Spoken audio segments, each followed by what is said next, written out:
صباح الخير. خير ايه بس يا دكتور؟ هو في قنبله انفجرت امبارح في العياده ولا ايه؟ بلاش ابوره. هو سهر كتير بيعمل كده.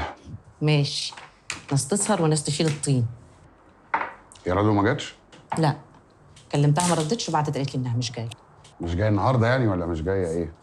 ما فسرتش، قالت مش جايه. هي لحت. دي ما بقالهاش معانا كام يوم، مش دي ما جايبك؟ طب يبقى اقول لها الكلمتين دول بقى لما تيجي. ماشي يا رماده. طب اعمل بالتليفون ولو ردت قولي لي. عينيا.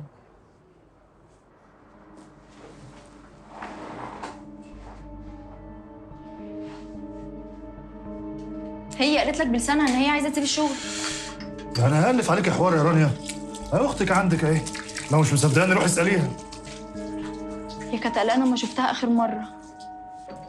بعدين راقت وشكرت في الناس وشكرت في الشغل. ايه بقى اللي شقلب حالها؟ طب ما يمكن في حاجه مش عارفه تقولها يا عبد الغني. ها؟ حاجة ايه؟ معرفش، اي حاجه وخلاص.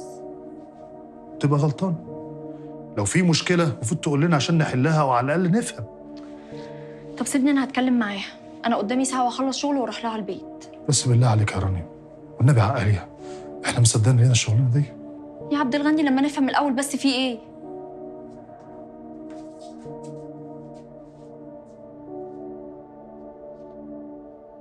بس يا ستي قلت لها تاخد بالها وما تأمنلوش، وابقى انا كده عملت اللي عليا وخلاص. صح كده. زمان كانوا بيفهمونا ما نأمنش الراجل غريب، دلوقتي ولا القريب حتى. تخيلي. يا ماجدة الزمن اتغير، رجالة زمان دي ما بقتش موجودة، عصر باباكي وبابايا انتهى من زمان. والله عندك حق، مفيش ست حياتها باظت إلا بسبب راجل، معروفة. طب بس ما تعمميش. جايز أكون بعمم بسبب شغلي، ده غير طبعا ال4 جوازات اللي بايظين في حياتي. توب سكور وأفتخر. أفتخر. يا بنتي ده في ستات كتيرة جدا بتحسدك بجد. وبعدين ربنا معوضك، دلوقتي انت ما شاء الله اسم ماجدة علوان